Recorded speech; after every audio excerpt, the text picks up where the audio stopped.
I'm also joined by Nidhi Singh, who is from Delhi. She's a student currently there in Israel, and at the same time also joined by Subhash Bharadva, who's also from Gujarat.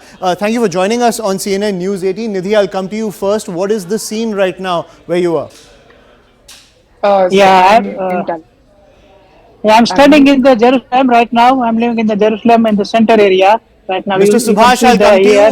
Mr. Subhash, I'll come to you. Nidhi, Yeah. the first question was for Okay. you. Go ahead. yeah. I'm in Tel Aviv right now. It's more on the northern part where I'm situated. When university is.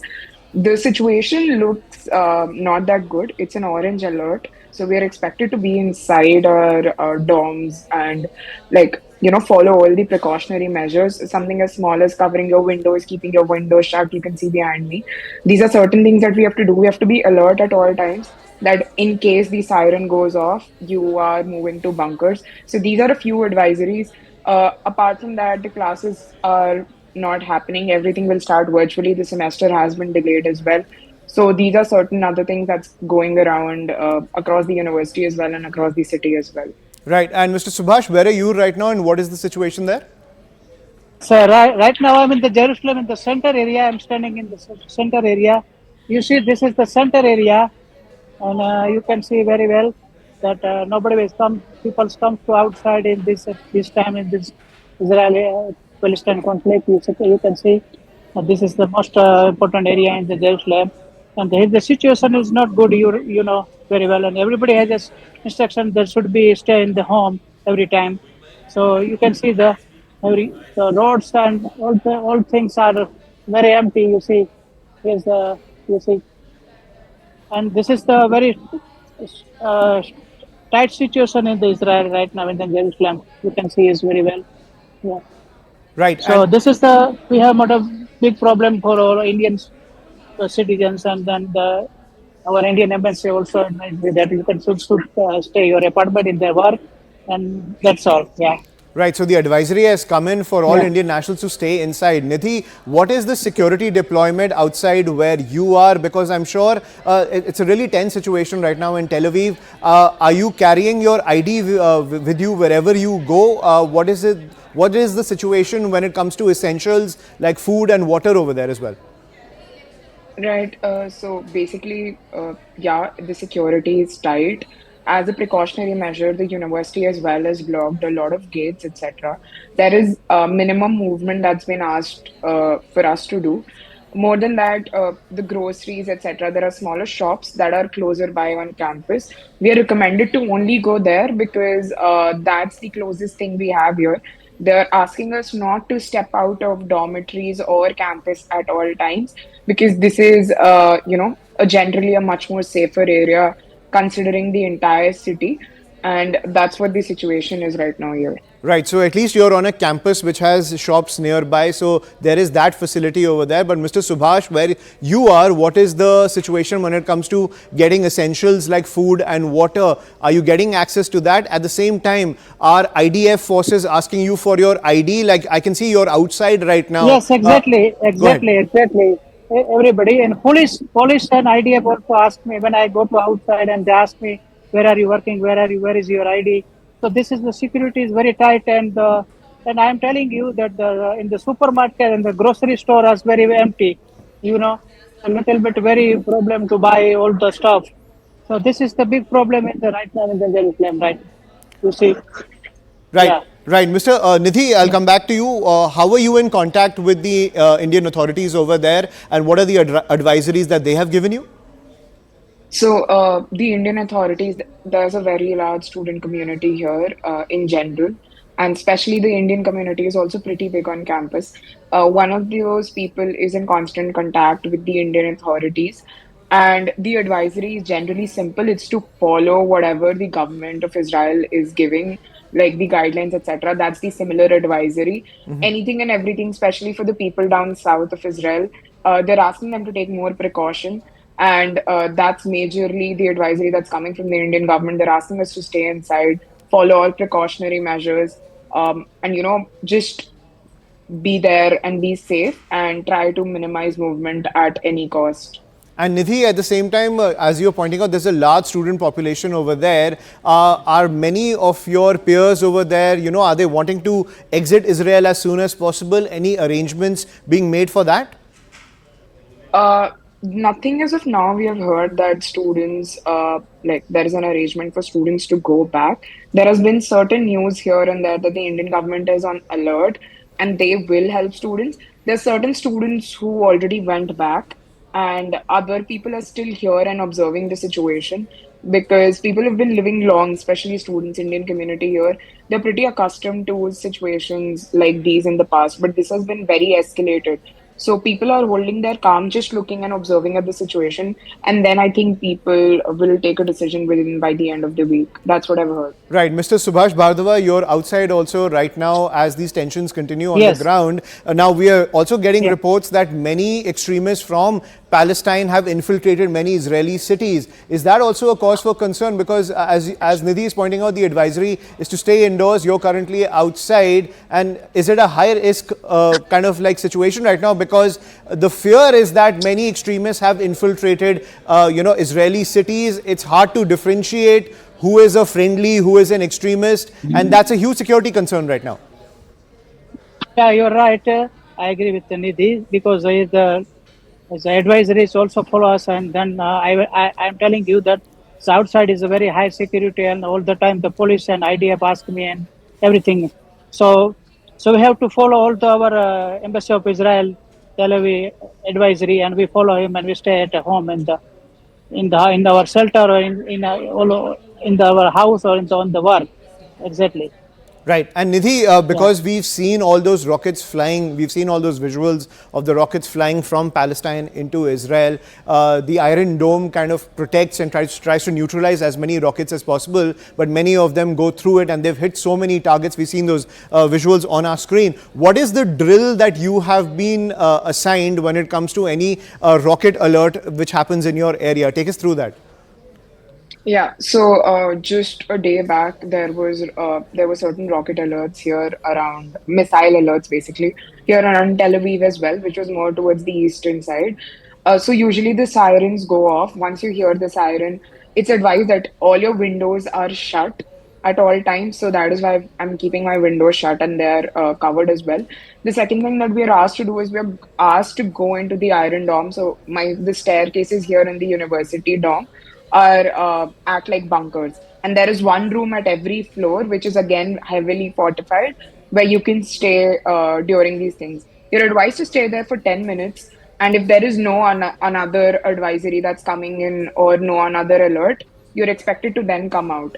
But we're expected to at least stay there for 10 to 15 minutes and wait for everything to pass out. Right. And Mr. Subhash, for you as well, Yes. what is the drill where you are staying if there is a rocket alert? How do you make your way to the bunker over there? Is it nearby or do you have to go through security checks? Take us through that.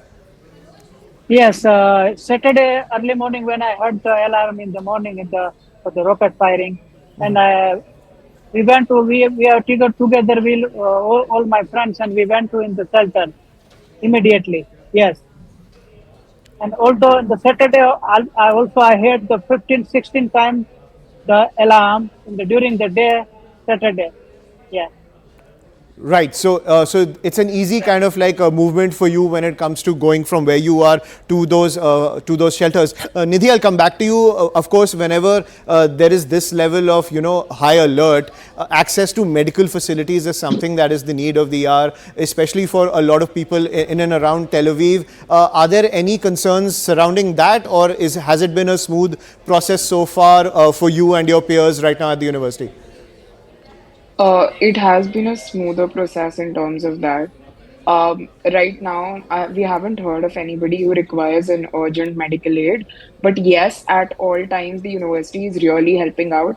Talking medically, they're helping out more at the psychology level, the psychological level, where there are helpline numbers where you can dial and you can ask for help for psychological aid, etc. This is especially for people suffering from anxiety and PTSD as well and other kind of psychological disorders or problems that they're facing through these times.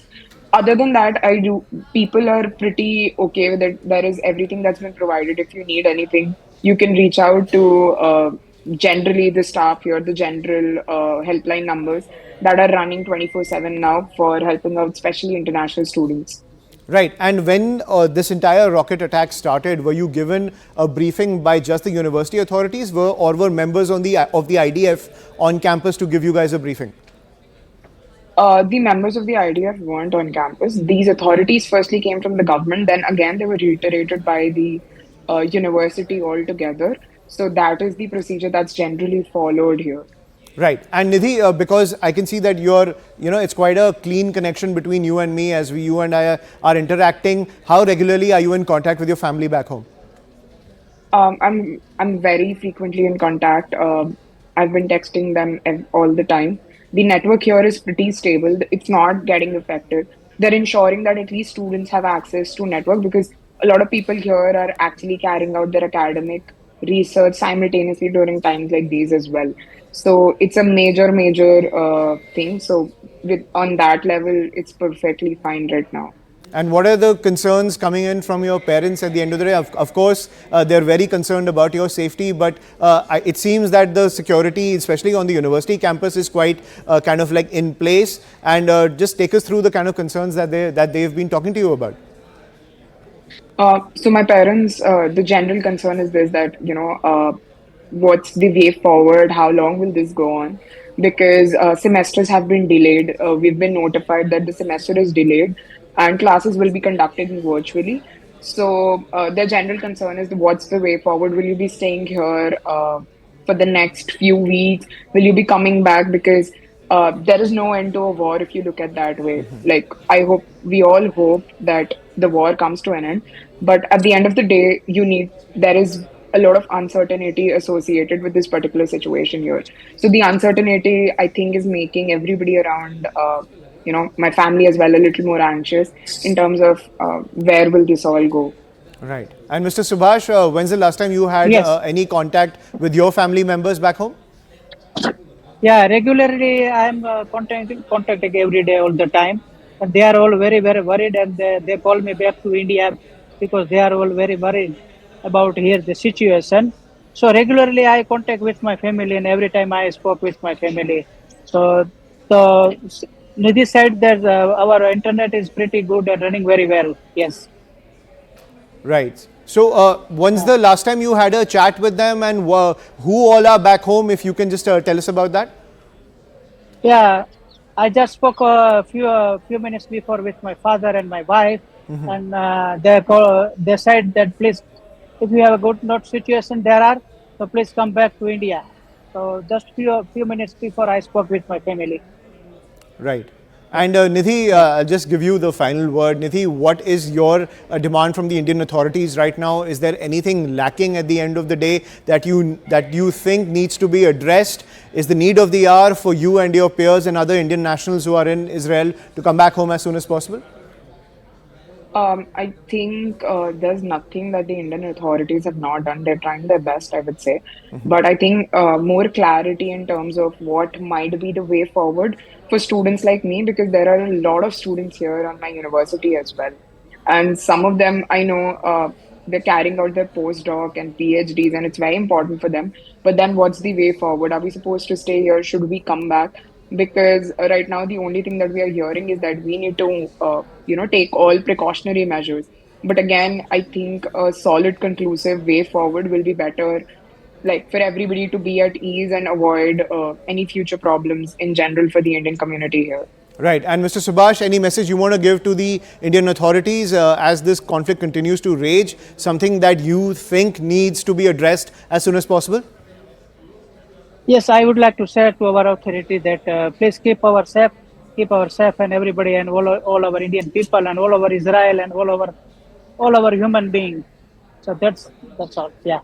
Right. Nidhi and Mr. Subhash, thank you for joining us on CNN News 18 and sharing your perspective. Please stay safe and follow all the precautions as this conflict continues to rage between Israel and Palestine. Indian community there over in Israel saying that for now tensions are high, but everything is stable. They have access to food, water, as well as medicine. There is tight security everywhere. It's kind of like a lockdown situation where they are not being advised to move around very openly. They've been advised to stay inside.